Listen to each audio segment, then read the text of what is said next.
السلام عليكم ورحمة الله وبركاته. إن الحمد لله نحمده ونستعينه ونستغفره ونعوذ بالله من شرور أنفسنا ومن سيئات أعمالنا.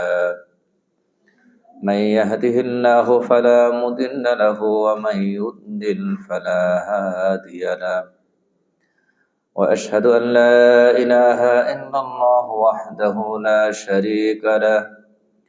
وأشهد أن سيدنا ومولانا محمدا عبده ورسوله صلى الله تعالى عليه وعلى آله وأصحابه وبارك وسلم تسليما كثيرا كثيرا. أما بعد فأعوذ بالله من الشيطان الرجيم. بسم الله الرحمن الرحيم. وهو الذي يتوفاكم بالليل ويعلم ما جرحتم بالنهار ثم يبعثكم فيه ليقضى أجل مسمى ثم إليه مرجعكم ثم ينبئكم بما كنتم تعملون. صدق الله مولانا العظيم. সূরাতুল আনআম এর ৬০ নম্বর আয়াতে আল্লাহ তাআলা প্রথমেই যে কথাটা বলেছেন এর ভেতরে আল্লাহ তাআলা পরোক্ষভাবে এই কথা বুঝিয়েছেন যে প্রতিদিন তোমরা নতুন জীবন লাভ করো। প্রথম যে বাক্যটা ওয়াহুয়াল্লাযী ইয়াতাওয়াফাকুম বিল-লাইল, এর ভেতরে এই কথা বলে দেওয়া হয়েছে যে তোমাদের প্রতিটা দিন মানে নতুন একটা জীবন। এইভাবে করে তোমাদের চিন্তা করা উচিত। এটা কি রকম? আল্লাহ তাআলা এখানে বলেছেন ওয়াহুয়াল্লাযী ইয়াতাওয়াফাকুম বিল-লাইল, আল্লাহ ওই সত্তা যিনি তোমাদেরকে ওয়াফাত দেন রাত্রে। রাত্রে আমাদের ঘুম আছে, আমাদের ঘুমের রুটিনটা সবারই আছে, রাত্রে আমরা ঘুমাই। তো আল্লাহ তাআলা বলছেন রাত্রে তিনি ওয়াফাত দেন। ওয়াফাত শব্দটা আরবি, ওয়াফাত মানে হচ্ছে মৃত্যু। আমরা অনেক সময় বলে শুনে থাকি আলোচনার মধ্যে বা কোনো বইয়ে পড়ে থাকি যে রাসূল সাল্লাল্লাহু আলাইহি ওয়াসাল্লামের ওয়াফাত, ওয়াফাত মানে ইন্তেকাল, মৃত্যু। অমুক মনীষীর ওয়াফাত, ওয়াফাত দিবস, যেদিন ইন্তেকাল করেছেন। ওয়াফাত মানে কি? মৃত্যু। এই শব্দটাই ব্যবহার করেছেন আল্লাহ, যে তিনি তোমাদেরকে রাত্রবেলায় ওয়াফাত দেন, মানে ইন্তেকাল, মৃত্যু তিনি দেন তোমাদেরকে। ওয়ায়ালামু মা জারাহতুম বিন-নাহার, আর দিনে কি করো না করো সেগুলো আল্লাহ তাআলা জানেন। আল্লাহ তাআলার জানার মধ্যে সেগুলো থাকে। এরপরে সুম্মা ইয়াবআসুকুম ফীহি লিইউকদা আজালুম মুসাম্মা, নতুন দিনটাতে তিনি তোমাদেরকে আবার জাগিয়ে তুলেন, তোমাদেরকে জীবন দান করেন। কেন? যেন তোমাদের হায়াতের সময় সীমাটা পুরা করতে পারো, সেটা যেন পুরা হয়। তাহলে বোঝা গেল প্রত্যেক রাত্রে এক দফায় আমরা মরে যাই, আবার সকালবেলা জাগি, জাগ্রত হই, মানে নতুন জীবন লাভ করি। আল্লাহ তাআলা যেভাবে ব্যক্ত করেছেন এটার ভেতরে যে বার্তা আছে, মর্ম আছে, সেটা কিন্তু বোঝার জন্য আমি বলছি এইভাবে করে। রাসূলুল্লাহ সাল্লাল্লাহু আলাইহি ওয়াসাল্লামের হাদিস থেকেও এমনটা বোঝা যায়। নবীজি সাল্লাল্লাহু আলাইহি ওয়াসাল্লাম ঘুম থেকে জাগ্রত হওয়ার পর যে দোয়াগুলো তিনি পড়তেন তার মধ্যে একটা দোয়া ছিল আলহামদুলিল্লাহিল্লাযী আফানি ফি জাসাদি ওয়া রাদ্দা আলাইয়া রূহি ওয়া আদিনা লি বিযিকরিহি। আমরা তো মনে করি যে ঘুম থেকে ওঠার পরে দোয়া একটাই, আলহামদুলিল্লাহিল্লাযী আহইয়ানা বাদামা আমাতানা ওয়া ইলাইহিন নুশুর। এই যেটা আমরা সবাই জানি, এইটার মধ্যেও কিন্তু কথা আছে, বার্তা আছে। এখানেও আমরা এখানে বলি কি, সমস্ত প্রশংসা ওই আল্লাহর জন্য যিনি আমাকে জীবন দান করেছেন। বাদামা আমাতানা, আহিয়ানা মানে জীবন দান করেছেন, বাদামা আমাতানা মৃত্যু দানের পর। তাহলে ঘুম থেকে উঠে আমরা সবাই যে দোয়াটা পড়ি, এর ভেতরেও কিন্তু মৃত্যুর উল্লেখ আছে না নাই? আছে। এবং ঘুম থেকে জাগ্রত হওয়া মানে নতুন জীবন লাভ করা, এই কথাটা আছে। তো আমি যে দোয়াটার কথা বলছিলাম সেটা কি, নবীজি এমনি বলতেন, আলহামদুলিল্লাহিল্লাযী আফানি ফি জাসাদি। সমস্ত প্রশংসা ওই আল্লাহর, শুকরিয়া জ্ঞাপন করছি ওই আল্লাহর, কৃতজ্ঞতা প্রকাশ করছি ওই আল্লাহর। আফানি ফি জাসাদি, যিনি শারীরিকভাবে আমাকে সুস্থ রেখেছেন। ঘুম থেকে শারীরিকভাবে সুস্থ থেকে জাগ্রত হতে পেরেছি, নিজে নিজে বিছানা থেকে উঠতে পারতেছি, বিছানা থেকে নামতে পারতেছি, টয়লেটে যেতে পারতেছি, সচল আছে আমার শরীর। এমনটা তো নাও হতে পারত, এমনটা নাও হতে পারত। এই যে আমি সচল শরীর নিয়ে, সুস্থ শরীর নিয়ে ঘুম থেকে জাগ্রত হয়েছি, এখানেও আল্লাহ তাআলার দয়া এবং অনুগ্রহ আমার উপর আছে। আমি এই জন্য আল্লাহ তাআলার প্রশংসা করতেছি, শুকর আদায় করতেছি, কৃতজ্ঞতা প্রকাশ করতেছি। এরপরের বাক্যটা কি, ওয়ারাদ্দা আলাইয়া রূহি। এবং এই জন্য আল্লাহ তাআলা শুকরিয়া জ্ঞাপন করছি যে তিনি আমার রূহটাকে আমার দেহে আবার ফিরিয়ে দিয়েছেন। শাব্দিক অর্থ, ওয়ারাদ্দা আলাইয়া রূহি, এবং তিনি আমার রূহটাকে আমার শরীরে ফিরিয়ে দিয়েছেন। ওয়াতিনালি বিযিকরিহি, এবং আল্লাহ তাআলার নাম, আল্লাহ তাআলার জিকির, আল্লাহ তাআলার স্মরণের তাওফিক তিনি আমাকে দিয়েছেন। কত মানুষ ঘুম থেকে উঠে আল্লাহর নাম মুখ দিয়ে আসে না, কত মানুষ ঘুম থেকে উঠে নামাজ পড়তে পারে না, ফজরের নামাজ পড়ার কিসমত হয় না, আছে না নাই? দিন কাটিয়ে ফেলে, আল্লাহর নাম মুখে আসে না, আল্লাহকে সেজদা করার তাওফিক তাদের হয় না। এটাও তাওফিকের ব্যাপার, যিনি দিয়েছেন তার শুকরিয়া আদায় করতেছে। তাহলে এখানে মাঝের কথাটা কি, ওয়ারাদ্দা আলাইয়া রূহি, তিনি আমার রূহটাকে আমার দেহে ফিরিয়ে দিয়েছেন। তা বোঝা গেল রূহটা কি করেছিলেন, বের করে নিয়ে গিয়েছিলেন। কোরআনে কারিমের অন্য সূরায় আল্লাহ তাআলা বলেছেন ঘুমের হাকিকতটা, সেখানেও এভাবে আসছে, আল্লাহু ইয়াতাওয়াফাল আনফুসা হিনা মাউতিহা। আল্লাহু ইয়াতাওয়াফাল আনফুসা হিনা মাউতিহা ওয়াল্লাতী লাম তামুত ফি মানামিহা ফায়ুমসিকুল্লাতী ক্বাদা আলাইহাল মাউত ওয়া ইউরসিলুল উখরা ইলা আজালিম মুসাম্মা। আল্লাহু ইয়াতাওয়াফাল আনফুসা হিনা মাউতিহা। আল্লাহ ওই সত্তা যিনি মানুষগুলোকে, প্রাণীগুলোকে মৃত্যু দান করেন যখন তার মৃত্যুর সময় হয়। আল্লাহু ইয়াতাওয়াফাল আনফুসা হিনা মাউতিহা, মৃত্যুর সময়। ওয়াল্লাতী লাম তামুত ফি মানামিহা, আর যে মরবে না, এখন মরার সময় আসেনি, তাকেও ওয়াফাত দান করেন ফি মানামিহা, তার ঘুমের সময়। তাহলে ঘুমের সময়ের জন্য আল্লাহ ওয়াফাত শব্দ ব্যবহার করছেন। মৃত্যু, ইন্তেকাল অর্থে যে ওয়াফাত ব্যবহার হয় সেটা ব্যবহার করছেন। এরপরে কি বলছেন, ফায়ুমসিকুল্লাতী ক্বাদা আলাইহাল মাউত, রূহ তো নিয়ে গেছেন, আটকে রাখেন, আটকে ফেলেন কাঠটা, যার এই ঘুমে শেষ ঘুম। ফায়ুমসিকুল্লাতী ক্বাদা আলাইহাল মাউত, ইউমসিকু মানে আটকে ফেলেন, রুখে ফেলেন, কারটা, যার মৃত্যুর ফয়সালা করে ফেলেছেন, যে এটাই শেষ ঘুম। ওয়া ইউরসিলুল উখরা, আর যার ঘুম এই ঘুম শেষ ঘুম না, এখানে চূড়ান্ত মৃত্যুর ফয়সালা হয় নাই, তারটা পাঠিয়ে দেন। ইউরসিলু মানে পাঠিয়ে দেন।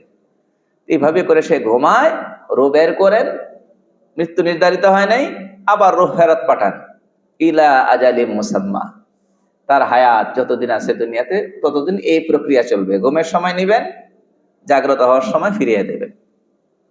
তাহলে কোরআন এবং হাদিসের এই শব্দ থেকে বোঝা যায় যে ঘুমের সময় আমরা একরকম অফাত পেয়ে যাই, মানে মৃত্যু আমাদের হয়ে যায়। মৃত্যুটার হাকিকত কি? চূড়ান্ত মৃত্যু তো সেইটাই যে দেহ থেকে রুহটা সম্পূর্ণ আলাদা হয়ে গেছে, বিচ্ছিন্ন হয়ে গেছে, দেহের সঙ্গে রুহের কোনো কানেকশন নেই। এটি তো হলো চূড়ান্ত মৃত্যু। আর তখন শরীরের সমস্ত অঙ্গগুলো নিষ্ক্রিয় হয়ে যায় এবং সর্বশেষ হার্টবিটটা পর্যন্ত বন্ধ হয়ে যায়, শেষ। ঠিক নাকি? ঠিক কিনা? আচ্ছা। আর ঘুমের সময় কি হয়? ঘুমের সময় অতটা না হলেও অনেক কিছুই হয়। ঘুমের সময়ে শরীরের বেশিরভাগ অঙ্গ নিষ্ক্রিয় হয়ে যায়। চোখ নিষ্ক্রিয়, দৃষ্টিশক্তি কাজ করে না। করে? শ্রবণ শক্তি নিষ্ক্রিয়, যতক্ষণ ঘুমে আছি শ্রবণ শক্তি কাজ করে না। বুদ্ধি শুদ্ধি কাজ করে না। চিন্তা করা যায় নাকি ঘুমের মধ্যে? কোন একটা বিষয় নিয়ে ভাবতে পারি, চিন্তা করতে পারি? পারি না। আর পরে তো আছি ঘুমের মধ্যে, তখন হাত পাও তো কাজ করতেছে না। তবে হার্টবিটটা কি আছে? ঠিক আছে। ফুসফুসটা তার কাজ করতেছে। তাহলে আংশিক কাজ, একটু কাজ বাকি রেখেছে। তো রুহ দেহ থেকে বিচ্ছিন্ন হলে, চূড়ান্ত রূপে বিচ্ছিন্ন হলে মওত, যেটা একেবারে বাস্তব মৃত্যুর সময় হয়। আর ঘুমের সময় কিছুটা হয়। এর চেয়ে বেশি বোঝার সুযোগ নেই। এই জন্যই, কারণ রুহ কি জিনিস এটাই তো আমরা বুঝি না। আর এটা বোঝার মতো জ্ঞান বুদ্ধি আল্লাহ তাআলা মানুষকে দেননি। ইয়াসআলুনাকা আনির রূহ, লোকেরা আপনার কাছে রূহ সম্পর্কে জিজ্ঞাসা করে, রূহের হাকিকত কি, কি জিনিস। কুলির রূহু মিন আমরি রব্বি, আপনি তাদেরকে এতটুকুন বলে দেন, রূহ হচ্ছে আল্লাহর আদেশের অধীন একটা বিষয়। এর চেয়ে বেশি কিছু বুঝবে না। ওমা উতিতুম মিনাল ইলমি ইল্লা কালিলা, তোমাদেরকে খুব সামান্য জ্ঞানই দেওয়া হয়েছে। যে সামান্য জ্ঞান দেওয়া হয়েছে সেটা দিয়ে পৃথিবীর অনেক কিছু বানাইতে পারো। হ্যাঁ, কত কিছু আবিষ্কার করে ফেলেছো। মঙ্গলে যাত্রা করেছে, চাঁদে যাত্রা করেছে, তারপরে অহংকার কিছু করার কিছু নাই। এটা হলো সামান্য। আল্লাহর জ্ঞানের সামনে এটা কি? সামান্য। রূহকে জানার জন্য আরো বেশি জ্ঞান লাগবে। চাঁদে যাওয়ার জন্য যে জ্ঞান, এটা দেওয়া হবে না। কম্পিউটার বানানোর জন্য যে জ্ঞান, এটা দেওয়া হবে না। অত্যাধুনিক নানান রকমের আবিষ্কার তোমরা করছো এবং করবে, সেটা দিয়েও রূহ হাকিকত জানা যাবে না। রূহ এটা আরো অনেক সূক্ষ্ম বিষয়। ওইটা বোঝার জন্য যে ইলম দরকার, যে জ্ঞান দরকার, এটা তোমাদেরকে দেওয়াই হয়নি। একটি বইয়ে একবার একটা গবেষণার কথা পড়েছিলাম যে কয়েকজন চিকিৎসক তারা বোঝার চেষ্টা করলেন যে মৃত্যুটা আসলে কি। এবং মানুষ যে মনে করে মৃত্যুর সময় দেহ থেকে কি একটা বের হয়ে যায়, রূহ বা আত্মা বের হয়ে যায়, আসলে কিছু বের হয় কিনা, এটা আমরা গবেষণা করব। তখন তারা একটা মানুষ মুমূর্ষ অবস্থায় আছে, কিছুক্ষণ পরেই তার রূহটা বের হয়ে যাবে, শরীরের অবস্থা পর্যবেক্ষণ করে তারা এটা বুঝছেন যে এই মানুষের সময় আর বেশিক্ষণ নাই। ডাক্তার অনেক সময় বলে না যে এতদিন থাকবে, এত ঘন্টা থাকবে। এটা কি দিয়ে বুঝেন? মানে রেলগাড়ি স্টার্ট বন্ধ করলে তো যায় কয়েক কিলো, এটা বোঝার ব্যাপার আছে না? তো শরীরের সমস্ত অঙ্গগুলো এটি নিষ্ক্রিয় হয়ে গেছে, একটু সামান্য এক জায়গায় আছে, কতক্ষণ যাবে আর কিছু তো বুঝতে পারে। তো ওই মানুষটাকে একটা কাচের বক্সের ভেতরে ঢুকায় ফেললো এবং সেখানে হয়তো অক্সিজেন সরবরাহের ব্যবস্থা রাখলো, কারণ অক্সিজেন বন্ধ হলে তেমনি মরে যাবে। তো পুরা মানুষটা কিসের ভেতরে? কাচের একটা বক্সের ভেতরে, স্বচ্ছ কাচ। উদ্দেশ্য হলো এই মানুষটার শরীর থেকে কোনো কিছু যদি বের হয়, তাহলে বের হলে কাচের ভিতর দিয়েই তো বের হবে, দেখা যাবে। তো তারা তাকায় আছে। নির্দিষ্ট সময় যখন আসছে আল্লাহর তরফ থেকে, শুধু কাচ ভাঙ্গার মতো ফট করে একটু শব্দ হয়েছে। সবাই বুঝলো যে কাজটা কি ফেটে গিয়েছে। এর চেয়ে বেশি কিছু দেখার, বুঝার আর তাদের সুযোগ হয়নি। অর্থাৎ কিছু একটা বের হয়েছে, এটা বুঝছে, কি বের হয়েছে, কি রূপে বের হয়েছে, এটা দেখার আর কি হয়নি, সুযোগ হয়নি। তাহলে আল্লাহ এবং আল্লাহ রসুল যে বলছেন ঘুমের সময়েও রুহটা একরকম বের হয়ে যায়, একরকম বলছে এই জন্য, কারণ এটার পূর্ণ হাকিকত আমরা বুঝবো না। তবে আল্লাহ রসুল শব্দ নির্বাচন করছেন ওফাত, মৃত্যু অর্থে। আল্লাহ রসুল সাল্লাল্লাহু আলাইহি ওয়াসাল্লাম দোয়ার মধ্যে সেটাই বলেছেন, রদ্দা আলাইয়া রুহি, আমি জাগ্রত হলাম মানে আল্লাহ আমার রূহ ফিরিয়ে দিয়েছেন। আলহামদুলিল্লাহিল্লাযী আহইয়ানা বা'দা মা আমাতানা, আমাকে সমস্ত প্রশংসা ওই আল্লাহর, যিনি আমাকে জীবন দান করেছেন মৃত্যু দানের পর। তাহলে এই বিষয়গুলো যদি আমরা চিন্তায় নিয়ে আসি তাহলে বলতে বাধ্য হব যে প্রতিদিন জাগ্রত হই মানে নতুন করে একটা জীবন লাভ করি। এখন এইভাবে করে কতদিন জীবন লাভ করব, কতদিন আমাকে সুযোগ দেওয়া হবে সেটা তো কারো জানা নেই। জানা আছে নাকি? এখন আমরা বর্ষবরণ করি, একে অপরকে নতুন বর্ষের নববর্ষের শুভেচ্ছা জানাই, হ্যাপি নিউ ইয়ার। এখন আমি হ্যাপি বললে কি হ্যাপি আপনি হয়ে যাবেন? আর আপনি আমাকে বললে কি আমি হ্যাপি হয়ে যাব? করতে হবে কি? কোনো উপায় নাই হ্যাপি হওয়ার। আছে আছে যেটা সেটা নিতে হবে আল্লাহ এবং আল্লাহ রসুলের কাছ থেকে। বছর তো চট করে 31শে ডিসেম্বর জাগলাম, হ্যাঁ, তারপরে 12টা বাজলো, পরে 12টা 1 না, বাস খুব খুশি আনন্দ উদযাপন করলাম। আর পরের দিন বা কয়েকদিন পর্যন্ত সময় নিয়ে সবাই হ্যাপি নিউ ইয়ার বলে দিলাম, বাস আমার আগামী বছর খুব ভালো কাটবে। এভাবে কারো হায়াত ভালো কাটেনি, কারো বছর ভালোভাবে কাটেনি, কাটবেও না, কাটার কথা নেই। তাহলে বছর ভালো করতে হলে কি করতে হবে বুঝছেন? তাহলে এখানে হ্যাপি নিউ ডে, ইয়ারের জায়গার মধ্যে কি করতে হবে? হ্যাপি নিউ ডে এখানে আসতে হবে। প্রতিটা দিন হ্যাপি হোক। আর সেটা বললে হবে না, হ্যাপি বলে দিলে হবে না, সেটার জন্য কাজ করতে হবে। প্রতিটা দিনকে নতুন ভাবে বরণ করতে হবে, প্রতিটা দিনকে নতুন ভাবে বরণ করতে হবে। এবং এখানে সবচেয়ে বড় গুরুত্বপূর্ণ বিষয় হলো খুশি হওয়ার তো আসলে কোনো কারণ নেই। দিন যায়, সপ্তাহ যায়, মাস যায়, বছর যায়, নতুন বছর আসে, খুশি হওয়ার তো কিছু নেই, কিন্তু মানুষ খুশি হয়। ইয়াসুরুল মারু আমা দাহাবাল লায়ালি, ইয়াসুরুল মারু আমা দাহাবাল লায়ালি ওয়া কানা দাহাবুহুন্না লাহু দাহাবা। কবি বলছেন যে মানুষ রাত পার করে, দিন পার করে, মাস পার করে, বছর পার করে খুশি হয়। এই কথাটা চিন্তা করে না যে আমার হায়াতের মেয়াদ থেকে, নির্দিষ্ট মেয়াদ থেকে তো একটা বছর খসে গেল, বিউ হয়ে গেল, মাইনাস হয়ে গেল। একটা মানুষ যদি বহু টাকা খরচ করে দেশের বাইরে রোজগার করতে যায়, ইনকাম করতে যায় না আমাদের দেশের প্রবাসীরা, সে যদি জানে যে আমার থাকার সুযোগ মাত্র কয় বছর, 5 বছর,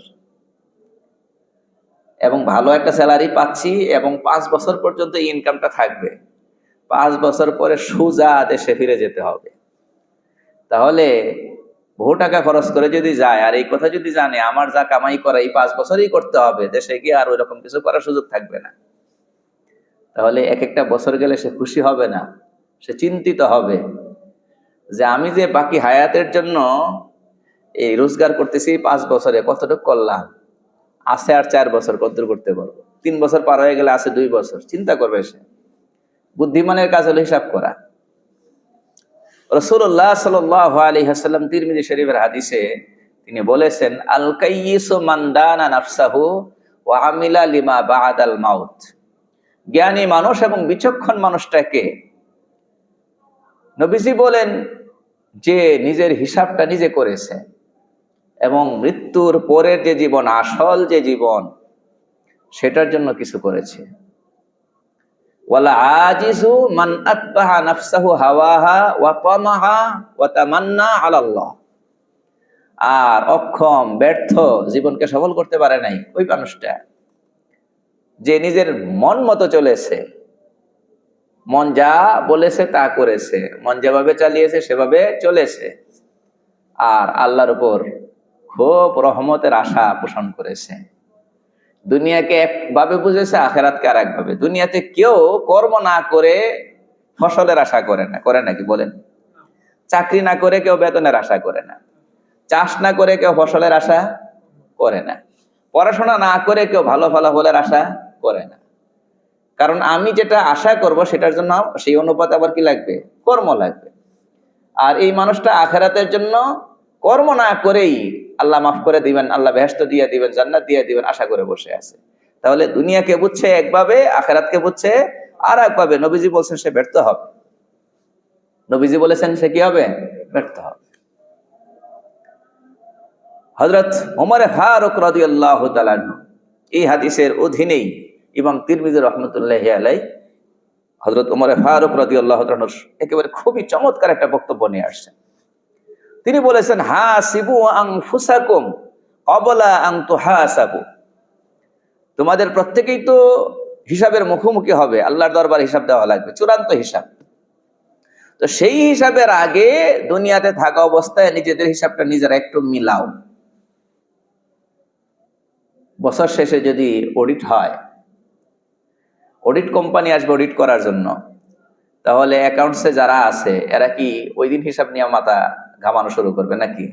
সেদিন অডিট কোম্পানি আসবে সেই দিন? অডিট ফার্মের লোকেরা যেদিন আসবে সেই দিন? না আগেই মিলায় রাখবে? তো ওটা তো এই অডিট ফার্মের লোকেরা যে আসলো, এরা অডিট করলো, এরা তো হয়তো আমাকে সময় দিতেও পারে যে আপনার হিসাবটার মধ্যে মনে হয় কিছুটা রয়ে গেছে, একটু সময় দিলাম, আপনি আরো 2টা সপ্তাহ 3টা সপ্তাহ 1 মাস 2 মাস সময় নেন, আমরা আবার আসবো। কিন্তু কিয়ামত দিবসে কিরকম সময় দেওয়া হবে নাকি? আর ওয়াতাযায়্যানু লিল আরদিল আকবার, ওটা হলো মহা হিসাব দিবস, একদিনই হবে। ওটার জন্য নিজেকে প্রস্তুত করে নাও। এরপরের কথাটা বড় শক্তিশালী। তিনি কি বলেছেন? বলেছেন, ইন্নামা ইয়াখিফুল হিসাবু আলা মান হাসাবা নাফসাহু ফিদ দুনিয়া। কিয়ামত দিবসের হিসাবটা তার জন্য সহজ হবে। কার জন্য সহজ হবে? যে দুনিয়াতে নিজের হিসাবটা নিজে করেছিল। হযরত জুনায়েদ বুগদাদি রাহমাতুল্লাহি আলাইহি, বিশ্বের বিখ্যাত ওলিদের একজন, তিনি বলেছেন যে আমার 30টা বছর আল্লাহ তাআলা এইভাবে কাটানোর তৌফিক দিয়েছেন যে প্রতি রাত্রে আমি হিসাব করি যে আজকের দিনে আমি নেকি বেশি করেছি না গুনাহ বেশি করেছি। আল্লাহু আকবার। প্রত্যেকদিন হিসাব করি আজকের দিনে কি কি করলাম সারা দিনে। ওনারা গুনাহ বলতে যেটা বোঝেন, আমাদের হয়তো চিন্তাতে ওগুলা গুনাহ হিসাবে মনের মধ্যেই আসে না যে এটাও গুনাহ। কথা বুঝতে পেরেছে? মনের মধ্যেও আসে না। ইয়া আল্লাহ ইয়া কারীম, 30 বছর এইভাবে কাটাইছেন, প্রত্যেক দিন রাত্রে চিন্তা করছেন, হিসাব করছেন বসে বসে যে আজকে দিনটা কিভাবে কাটাইছি। আর আমরা বছরের পর বছর পার করতেছি, একদিন হিসাব করলাম না যে নেকি বেশি করলাম না গুনাহ বেশি করলাম। আমলের পাল্লায় নেকি বেশি উঠবে না গুনাহ বেশি উঠবে, আমল নামায় নেকি বেশি যোগ করছি না গুনাহ বেশি উঠাইছি, আমরা তো হিসাব করি না। করা দরকার আছে না নাই? এবং রাসূলুল্লাহ সাল্লাল্লাহু আলাইহি ওয়াসাল্লামের একটা হাদিস সহিহ বুখারীতে আসছে, সহিহ তিরমিজিতে আসছে, মানে তিরমিজি শরীফে আসছে, জামে তিরমিজিতে রাসূলুল্লাহ সাল্লাল্লাহু আলাইহি ওয়াসাল্লাম বলেছেন, এটা একেবারে খুবই শক্তিশালী একটা হাদিস আমাদের নিজেদেরকে ঠিক করার জন্য। কত মজবুত কথা। হাদিসটা বলার আগে একটু ছোট্ট ভূমিকা দেই। 2025-এ যারা মারা গেছে, 2025-এ তো মানুষ মারা গেছে কিছু নাকি না যায় নাই? আচ্ছা, 2025-এ যারা মারা গেছে সবাই কি জানতো যে আমি 2025-এ মারা যাব? জানতো? চিন্তা করতো? ভাবতো না। 2026-এ তো কোনো মানুষ মারা যাবে না, নাকি মারা যাবে? এখন 2026-এ কারা কারা মারা যাব তারা কি আমরা চিন্তা করতেছি যে আমিও মারা যেতে পারি? আমরা ভাবি, চিন্তা করি?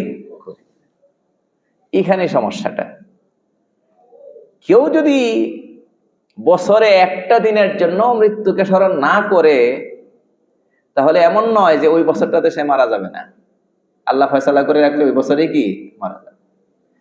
আর কেউ যদি দিনে 100 বার করে মৃত্যুর কথা স্মরণ করে, এর মানে এই নয় সে আজকের দিনে মরে যাবে, যেহেতু সে বারবার করে মৃত্যুর কথা স্মরণ করতেছে।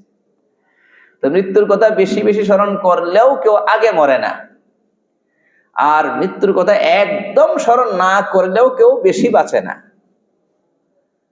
তারপরেও রাসূলুল্লাহ সাল্লাল্লাহু আলাইহি ওয়াসাল্লাম মৃত্যুকে বেশি বেশি করে স্মরণ করতে বলেছেন এই জন্যই যে এটার বেনিফিট আছে। মৃত্যুকে বেশি বেশি করে স্মরণ করলে দিন সুন্দর হয়, রাত সুন্দর হয়। দিন সুন্দর হওয়া মানে হলো সপ্তাহ সুন্দর হওয়া, সপ্তাহ সুন্দর হওয়া মানে হলো মাস সুন্দর হওয়া, মাস সুন্দর হওয়া মানে হচ্ছে বছর সুন্দর হওয়া, বছর সুন্দর হওয়া মানে হচ্ছে জীবন সুন্দর হওয়া। তো নবীজি কি বলেছেন? কুন ফিদ দুনিয়া কাআন্নাকা গারিবুন আও আবিরু সাবিল। তুমি দুনিয়াতে এমন ভাবে থাকো যেন তুমি একজন মুসাফির। পুরা দুনিয়াটাই হলো তোমার সফরের পথ। আও আবিরু সাবিল, রাস্তার পথিক তুমি দুনিয়াতে, পুরা দুনিয়াটা তোমার পথ। আচ্ছা, এখানে এই কথা বলে দেওয়া হয়েছে না, যারা মুসাফির তারা কি রাস্তার কথা কিভাবে চিন্তা করে, রাস্তায় কত বেশি সময় কাটিয়ে যাওয়া যায় এটা চিন্তা করে নাকি? বরং চিন্তা করে রাস্তা কত তাড়াতাড়ি শেষ করে গন্তব্যে যাওয়া যায়। মুসাফিরের একটা গন্তব্য থাকে, যে উদ্দেশ্যে সে পথ চলছে, তার চিন্তা থাকে রাস্তা তাড়াতাড়ি শেষ হয়ে যাক, আমি গন্তব্যে তাড়াতাড়ি পৌঁছে যাই। রাস্তাকে সময়ে কাটানোর জায়গা, রাস্তাকে আরাম করার এবং বিলাস এর ভেতরে, আনন্দ ফুর্তির ভেতরে কাটানোর জায়গা সে মনে করে না। তো নবীজি তো সেটাই বলছেন। এর পরের বাক্যটা তিরমিজিতে আসছে, এটাও সহিহ। সেটা কি? ওয়াউদ্দা নাফসাকা ফি আহলিল কুবুর। আমি এই বাক্যটার গভীরে বুঝতে পারি নাই। আপনারা দেখেন তো চিন্তা করে কতটা শক্তিশালী কথাটা, কতটা মানে গভীর মর্মস্পর্শী কথা। ওয়াউদ্দা নাফসাকা ফি আহলিল কুবুর, নিজেকে কবরের বাসিন্দাদের মধ্যে সমার করো। তুমি দুনিয়ার বাসিন্দা নিজেকে মনে করো না, কবরের বাসিন্দা মনে করো। দুনিয়ার বাসিন্দা কল্পনা না করে কবরের বাসিন্দা হিসাবে কল্পনা করো। মানে অলরেডি তুমি কবরে চলে গিয়েছো, এইভাবে করে ভাবো, এইভাবে করে চিন্তা করো। অনেক গভীরে কথা হয়ে গেল না? এমনিতে অনেক শুনি আমরা, নবীজি এক হাদিসে বলেছেন যে মৃত্যুকে বেশি বেশি করে স্মরণ করো, যে মরতে পারো একদিন, মরবে একদিন, মরণ আসবে একদিন। আর এখানে বলা হয়েছে কি? তুমি নিজেকে অলরেডি কবরের বাসিন্দা হিসাবে চিন্তা করতে থাকো, যে আমি অলরেডি কোথায় চলে গেছি। ও উদ্দা নাফসাকা, উদ্দা মানে হিসাব, গণনা করো, সমার করো, গণনা করো, সমার করো নাফসাক, তোমার নিজেকে, ফি আহলিল কবর, কবরের বাসিন্দাদের মধ্যে। অনেক শক্তিশালী কথা না? কথাটা বুঝতে পারছেন নাকি? এইভাবে করে কি আমরা পারি কল্পনা করতে? এই হাদিস বর্ণনাকারী হযরত আব্দুল্লাহ ইবনে ওমর রাদিয়াল্লাহু তাআলা, তিনি এই হাদিসটা কতটা ভালো করে বুঝছিলেন, নবীজির এই কথার গভীরতা তিনি কথাটা বুঝছিলেন। তিনি ওনার যে ছাত্র হযরত মুজাহিদ রাহিমাহুল্লাহ তাআলা, তাকে লক্ষ্য করে বলছেন, ইদা আসবাহাতা ফালা তুহাদ্দিস নাফসাকা বিল মাসাই। সকালে জাগ্রত হওয়ার পর মনে মনে এই বোঝাপড়া করো না যে সন্ধ্যা পর্যন্ত অবশ্যই বাঁচবে। ওয়াইদা আমসাইতা ফালা তুহাদ্দিস নাফসাকা বিসসাবাহি। সন্ধ্যায় উপনীত হওয়ার পর নিজের সঙ্গে এইভাবে করে বোঝাপড়া করো না যে সকাল পর্যন্ত অবশ্যই বাঁচবে। এর মানে তুমি সকাল পর্যন্ত হায়াত পেয়েছো, মনে করো যে আমি যথেষ্ট পাইছি, সন্ধ্যা পর্যন্ত বাঁচতেও পারি, নাও বাঁচতে পারি। সন্ধ্যায় উপনীত হয়েছো, এভাবে করে চিন্তা করো যে সকাল পর্যন্ত হায়াত পেতেও পারি, নাও পেতে পারি। তাহলে করতে হবে। তো এখানে তো ওই যে আমল করার জায়গা, করে যেতে হবে সেখানের জন্য, ওখানে তো আর আমল করা যাবে না, মানে মৃত্যুর পরের যে জীবন। তিনি বলছেন, খুজ মিন সিহহাতিকা লিসাকামিক। তুমি এখন অনেকটা সুস্থ আছো, অনেকটা সুস্থ আছো, দাঁড়ায় নামাজ পড়তে পারতেছো, ওযু করতে পারতেছো নিজের মতো করে, নিজে নিজে ওযু করতে পারতেছো, সব করতে পারতেছো। কত মানুষ আছে যে হাসপাতালে বেডে পড়ে আছে, অথবা বিছানায় ঘরেই পড়ে আছে, ইচ্ছে করলেও পারে না যে উঠে কি করবে, সুন্দর করে ওযুটা করবে, ইচ্ছে করলেও পারে না দাঁড়ায় নামাজটা পড়বে। তো তুমি যে কোনো সময় এই হালতে চলে যেতে পারো। যতটুকুন সুস্থ আছো, এই সুস্থ শরীরে কিছু আমল করো কবলা সাকামিক। ওই রকম অসুস্থ হয়ে যাওয়ার আগে, যে অসুস্থ হয়ে গেলে আর আমল করতে পারবে না। অখুজ মিন হায়াতিক কবলা মাউতিক। এখন তো বেঁচে আছো, যে কোনো সময় মৃত্যু এসে যেতে পারে। ওই মৃত্যু আসার আগে আগে তুমি তোমার এই হায়াতকে ব্যবহার করে কিছু প্রস্তুতি নাও। এরপরে যেটা বলেছেন সেটা কি, ফাইন্নাকা লা তাদরি ইয়া আবদাল্লাহি মাসমুকা গাদান। হে আব্দুল্লাহ, তুমি জানো না আগামীকাল তোমার নাম কি হয়। আরে কি হয় মানে, তুমি কি অমুক নাকি লাশ? এটা তো অনেক সময় বোঝা মুশকিল হয়ে যায়। আগের দিন ভালো মানুষ, পরের দিন লাশ হয়ে যায় না অনেক সময়? হচ্ছে তো, তুমি তো জানো না। একটা দিন এরকম হবে অবশ্যই, সেটা আজ হোক বা কাল হোক। তো এইটা হলো নিজেকে হ্যাপি করার পন্থা বা পদ্ধতি। বছর শেষে না, প্রতিদিন। বছর শেষে হ্যাপি হ্যাপি বললাম, আপনি হ্যাপি হন, আমি হ্যাপি হই, হবে না। বরং এইখানে আসতে হবে প্রতিদিন, প্রতিটা দিনের কাছে আসতে হবে, প্রতিটা সকালের কাছে আসতে হবে, প্রতিটা সন্ধ্যার কাছে আসতে হবে। প্রতিটা সকালকে সুন্দর করতে হবে, প্রতিটা সন্ধ্যাকে সুন্দর করতে হবে। রাসূলুল্লাহ সাল্লাল্লাহু আলাইহি ওয়াসাল্লাম প্রতিটা সকালকে তিনি বরণ করতেন। কিভাবে বরণ করতেন? অনেকগুলো দোয়া আছে, সবগুলো দোয়ার সারাংশ এরকম। আল্লাহ তাআলার প্রথমে শুকরিয়া আদায় করতেন যে তিনি কি করছেন, একটা সকাল দান করছেন। ওই যে রূহ ফিরিয়ে দিয়ে সকাল দান করেছেন, আল্লাহ তাআলা শুকর আদায় করতেন। এরপরে আল্লাহ তাআলার কাছে আফিয়ত চাইতেন। আফিয়ত মানে সুস্থ থাকা, নিরাপদ থাকা, সেটা চাইতেন। আল্লাহ তাআলা যেন যে কোনো রকম ফিতনা থেকে, যে কোনো রকম বিপদ থেকে, মুসিবত থেকে হেফাজত করেন, সেটা আল্লাহর কাছে চাইতেন। দিনটাতে আল্লাহ তাআলা যেন বরকত দান করেন, সেটা আল্লাহর কাছে চাইতেন। দিনটাতে যেন বেশি বেশি করে ভালো কাজ করার তৌফিক আল্লাহ দান করেন, সেটা আল্লাহর কাছে চাইতেন। অনেকগুলো দোয়া আছে, এক এক দোয়া এক একটা চাওয়া হয়েছে, কোন কোন দোয়া একসঙ্গে অনেকগুলো বিষয় চাওয়া হয়েছে। সার সংক্ষেপ কথা হলো, এই নবীজি প্রতিটা দিনকে কি করতেন, নতুন ভাবে বরণ করতেন, আল্লাহর সঙ্গে কথা বলতেন, কৃতজ্ঞতা প্রকাশ করতেন, ওই দিনের বরকত চাইতেন, ওই দিনের আফিয়ত এবং সুস্থতা কামনা করতেন, নিরাপত্তা কামনা করতেন, ভালো কাজের তৌফিক কামনা করতেন, ফিতনা থেকে নিরাপদ থাকাটা কামনা করতেন। প্রতি সন্ধ্যায় আবার তাই করতেন, মানে প্রতিটা রাতকে ভাবে করে বরণ করতেন। তো এইভাবে করে আমরাও যদি পারি, তাহলে আমাদেরও দিন সুন্দর হবে, আমাদেরও রাত সুন্দর হবে, 24 ঘন্টার দিবসটা সুন্দর হয়ে যাবে। হ্যাঁ, দিবস রজনী ঠিক হয়ে গেলে বা সপ্তাহ সুন্দর হয়ে যাবে, সপ্তাহ সুন্দর হয়ে গেলে মাস সুন্দর হবে, মাস সুন্দর হলে বছর সুন্দর হবে। এইভাবে করে বছর হ্যাপি হবে, এইভাবে করে জীবন সুন্দর হবে। এইটা হলো আল্লাহ রসুল শেখানো, আল্লাহ রসুলের শেখানো বাস্তবসম্মত পন্থা এবং তরিকা, জীবনকে সুন্দর করার, বছরকে সুন্দর করার। এখন আমরা সেখান থেকে বেরোয় এসে ইহুদি খ্রিস্টানদের যে কালচার, সেটাকে বরণ করে নিয়েছি। রাসূলুল্লাহ সাল্লাল্লাহু আলাইহি ওয়াসাল্লাম এক হাদিসে বলেছেন যে লাতাত্তাবিউন্না সানানা মান ক্বাবলাকুম শিবরান বিশিবরিন ওয়া দিরাআন বিদিরাইন হাত্তা লাউ দাখালু জুহরা দাব্বিন তাবি'তুমুহুম। নবীজি বলছেন, একটা সময় এমন আসবে যখন পূর্ববর্তী জাতিগুলোর অনুসরণ তোমরা করবে। রাসূল সাল্লাল্লাহু আলাইহি ওয়াসাল্লামের আদর্শ বাদ দিয়া, ইসলামের আদর্শ বাদ দিয়া এর আগের যে জাতি, তাদের অনুসরণ করবে একেবারে কদমে কদমে, 100 16 আনা। এমনকি ওরা যদি,